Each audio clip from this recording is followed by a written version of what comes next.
कर्नाटक चुनाव जैसे जैसे नजदीक आ रहे हैं, तमाम पार्टियां अपने अपने वोट बैंक को और मजबूत करने में जुट गई हैं। कर्नाटक में 224 सीटों पर 10 मई को एक ही चरण में मतदान होगा और 13 मई को रिजल्ट आ जाएंगे। इस बीच चुनाव से पहले कांग्रेस से लेकर बीजेपी तक तमाम बड़ी पार्टियां 3 प्रमुख समुदाय लिंगायत, कुरुबा और वोकालिगा का समर्थन पाने के लिए तमाम कोशिशें कर रही हैं।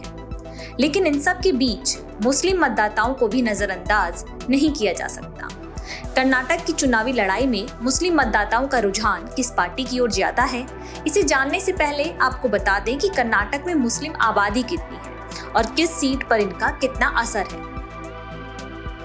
मुस्लिम नेताओं का कहना है कि कर्नाटक में 20 से 23 विधानसभा क्षेत्र ऐसे हैं जिसमें मुस्लिम मतदाताओं की संख्या अधिक है। इन विधानसभा क्षेत्रों में मुस्लिम मतदाताओं की आबादी करीब 13% है, जो 40 सीटों पर हार और जीत का अंतर तय कर सकते हैं। वहीं 19 सीटों पर मुस्लिम मतदाताओं की आबादी 30% से अधिक है, जो 70 सीटों के नतीजों पर असर डालते हैं।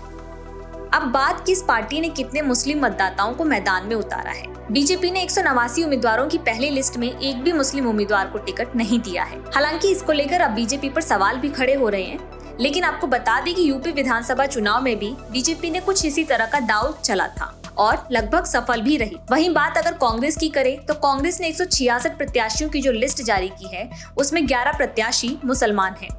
इस बीच एक भी मुस्लिम कैंडिडेट को मैदान में न उतारने से बीजेपी से मुस्लिम आबादी कुछ नाराज नजर आ रही है। कर्नाटक का स्टेट गवर्नमेंट जो है यहाँ पर बीजेपी पीछे के दरवाजे से आई हुई है, ना इलेक्ट होकर आई हुई नहीं है, वो पीछे के दरवाजे से आई हुई है। उसका हमारे पूरे कर्नाटक में बड़ा इफेक्ट पड़ा है, क्योंकि बीजेपी में कोई बड़ा लीडर नहीं है। कर्नाटक स्टेट में सब छोड़ छोड़ के भाग रहे हैं। इस वजह से यहाँ पर मैं समझता हूँ बीजेपी का आना मुश्किल है।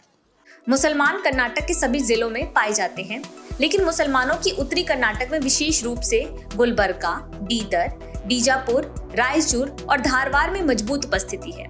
ऐसे में लोगों का मानना है कि अल्पसंख्यक समुदायों के वोट कम से कम विधानसभा चुनाव में सीधे कांग्रेस पार्टी को जा सकते हैं। साथ ही इस बार कांग्रेस और जेडीएस दोनों को भरोसा है कि बड़ी मुस्लिम आबादी वाले निर्वाचन क्षेत्र में उनका पल्ला भारी रहेगा।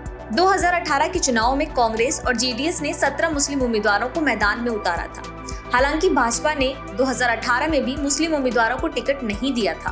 कर्नाटक में 2018 के विधानसभा चुनाव में कांग्रेस ने 80 सीटें जीती थी, बीजेपी ने 104 सीटें, जबकि जेडीएस को 37 सीटें मिली थी।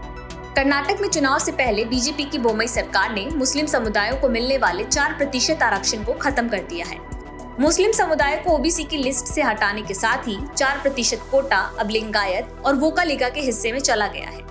हालांकि अभी ये मामला सुप्रीम कोर्ट में चल रहा है, क्योंकि बोम्मई सरकार के इस फैसले से कर्नाटक में आरक्षण की सीमा 50% से बढ़कर 56% तक हो गई है। मैसूर विश्वविद्यालय के राजनीतिक विश्लेषक और राजनीति विज्ञान के प्रोफेसर मुजफ्फर अस्दिक कहते हैं कि कर्नाटक में मुसलमान हिजाब, हलाल, फूड और टीपू सुल्तान जैसे मुद्दे को लेकर राज्य की बोम्मई सरकार से निराश है। ऐसे में अब देखना होगा कि इस पर मुस्लिम आबादी का वोट कर्नाटक में किस पार्टी के साथ जाता है।